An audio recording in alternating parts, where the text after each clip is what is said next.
Assalamualaikum warahmatullahi wabarakatuh. Ketemu lagi dengan Arina. Terima kasih telah mampir di channel ini. Jangan lupa untuk subscribe, like, dan share. Karena subscribe, like, dan share itu gratis. Terima kasih. Di sini Arina akan bercerita, mengorak-arik ya, mengungkap tentang si manis jembatan Ancol. Kalian pasti tahu ini. Penasaran? Let's go. Warga Indonesia mana sih yang nggak tahu si manis jembatan Ancol? Ini adalah cerita legenda mistis ya yang ada di Jakarta dan konon itu sudah terkenal di Asia Tenggara. Berikut ini adalah misteri jembatan Ancol. Oke, yang pertama, si manis ini menumpang perahu. Ya, ini di tahun 1960. Di sini nih peristiwa mistisnya.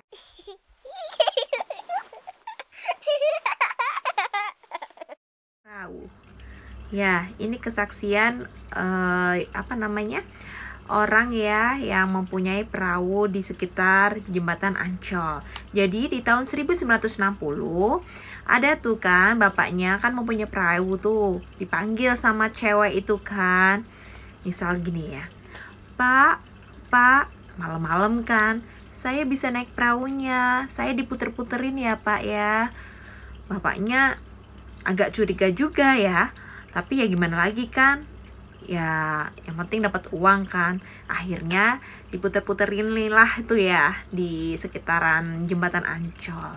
Setelah diputer-puterin, dia akhirnya selesai, terus akhirnya dibayar tuh pakai uang. Terus bapak yang punya perahu tuh kaget, banyak sekali Mbak. Iya nggak apa-apa, buat bapak aja gitu. Terus setelah orangnya itu turun, tiba-tiba itu bapaknya langsung neloh, langsung menghilang kan. Terus uang yang dikasih yang banyak itu jadi daun. Aduh, dan bapak itu mempercayainya sebagai dia tuh si manis jembatan Ancol. Terus menurut kalian, kalau kalian yang dikasih uangnya terus berubah jadi daun gimana?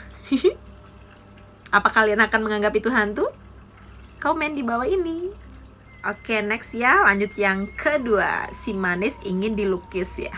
Ini kesaksian dari Pak Broto ya. Pak Broto itu mempunyai kios lukis di sekitaran jembatan Ancol.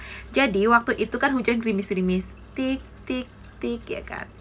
Bunyi hujan tik tik tik gerimis ya. Jadi gerimis kios ya. Jadi nggak cuma kiosnya Pak Broto aja ya kan. Ada kios-kiosnya teman-teman yang lain gitu kan.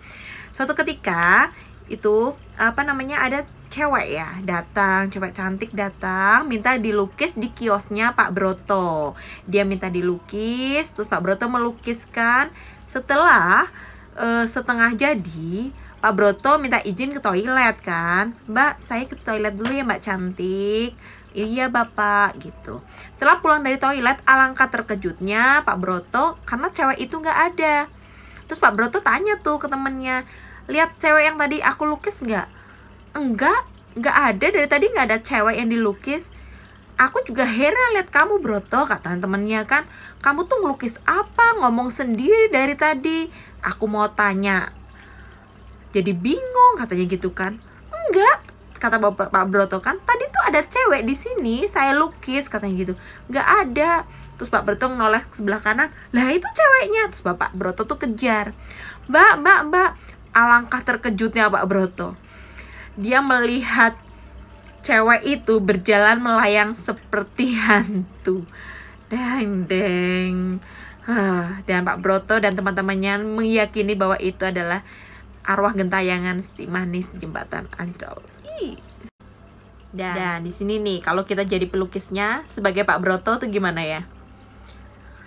Niat mau melukis, mau dapat uang, giliran ditinggal sebentar, terus orangnya nggak ada, dikejar, orangnya tuh melayang jalannya.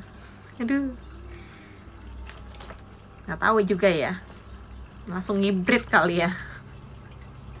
Kalau kalian gimana? Next, yang ketiga ya, penampakan si manis di dekat kios rokok.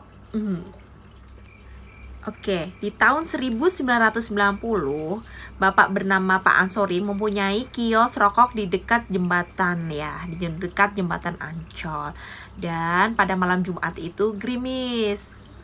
Ini kok mesti mau datang lagi nih ya si manisnya. Kenapa kok kalau datangnya pas gerimis-gerimis? Kalau pas panas-panas itu namanya apa itu? Si manis jembatan apa itu ya? Jadi ini juga gerimis ya, sama ya. Jadi pas gerimis-gerimis ini Pak Ansori ini menunggui tokonya itu setelah sekitar di atas jam 1. Dia itu melihat kan dari jauh ada cewek cantik memakai baju kuning, rok abu-abu kan.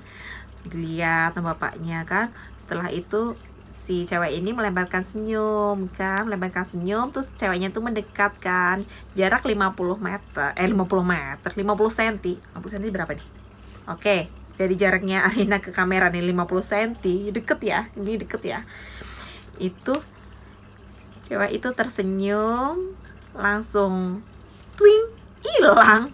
Jadi Pak Ansori itu meyakini dia tuh si manis jembatan Ancol, walaupun dia tuh tidak memakai baju serba putih atau baju merah ya, yang seperti identik seperti si manis jembatan Ancol. Terus kalau kalian yang kalau kalian yang nungguin kiosnya gimana? Pasti kalian ledeki kan? Apalagi para cowok. Halo mbak cantik mau kemana? Pasti gitu deh. Ternyata Tuhan. Next, yang keempat ya, si manis mau numpang ojek ya. Di sini Pak Yoto itu kan sebagai ojek ya. Tengah malam itu dia itu diampirin nih sama cewek. Misalnya aku ceweknya ya. Ya malah jadi aku ceweknya mempraktekkan. Pak ojek pak, mukanya itu pucet kan, ngomongnya tuh datar. Pak ojek pak, kemana neng? Kata Pak Yoto kan, ke dekat jembatan Ancol. Oh ya, oke neng. Naiklah kan, ceweknya itu udah naik.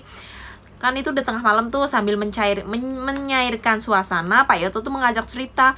Tapi dalam hatinya Pak Yoto, ini orang kok diajak cerita diem aja ya. Ya udahlah, dia nggak curiga apa-apa. Setelah nyampe jembatan Ancol itu, Pak Yoto tuh mempersilahkan turun kan. Sudah neng, udah nyampe nih di jembatan Ancol.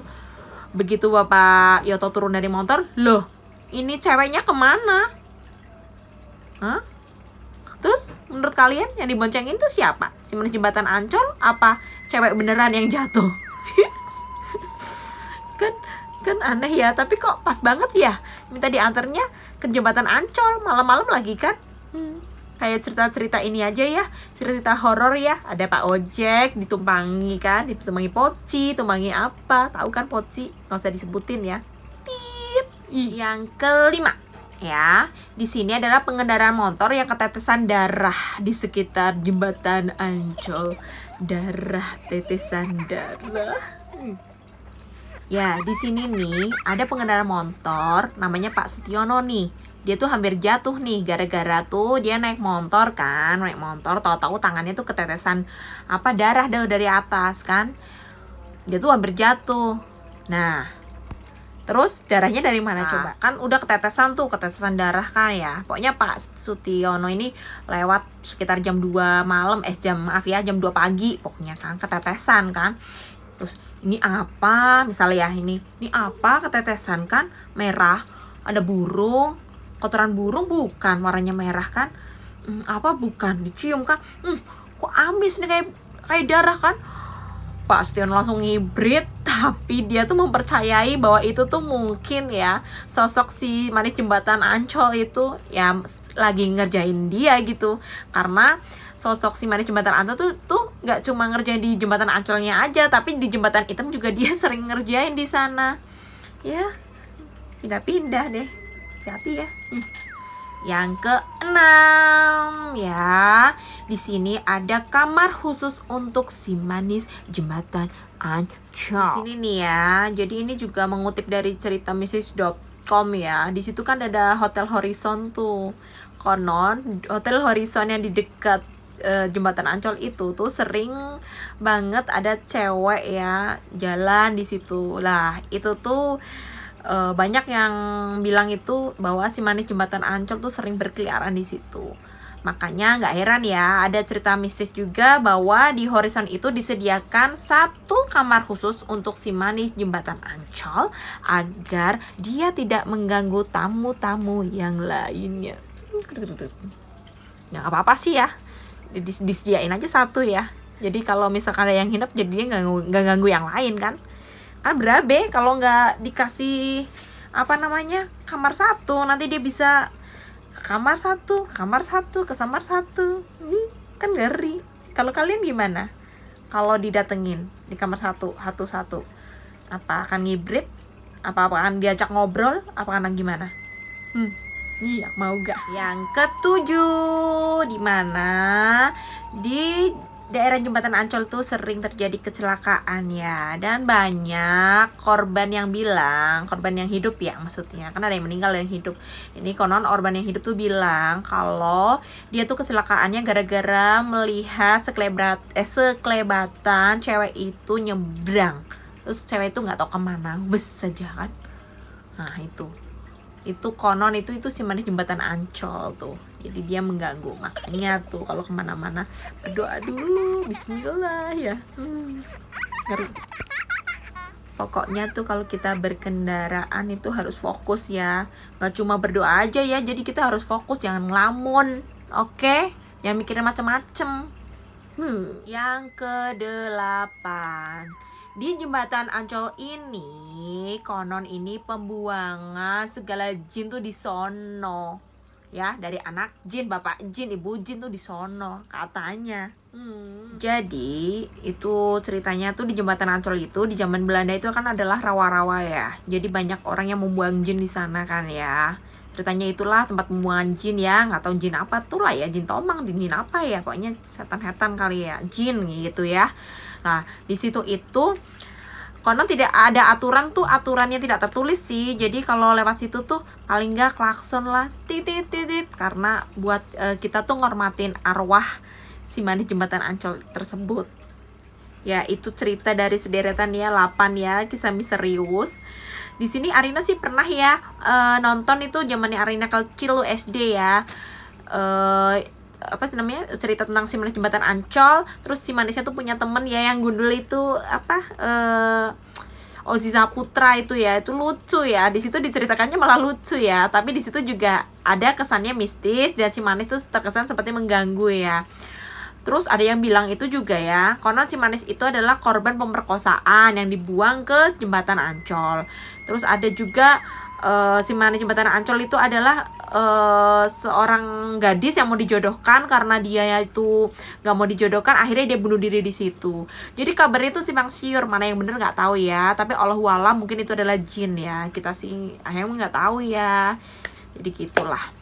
Oke, sekian cerita dari Arina. Mohon maaf apabila ada kata-kata Arina yang salah. Buat kalian yang kepengen diceritain tentang konten-konten atau cerita-cerita mistis, bisa komen di bawah ini ya. Arina tunggu ya.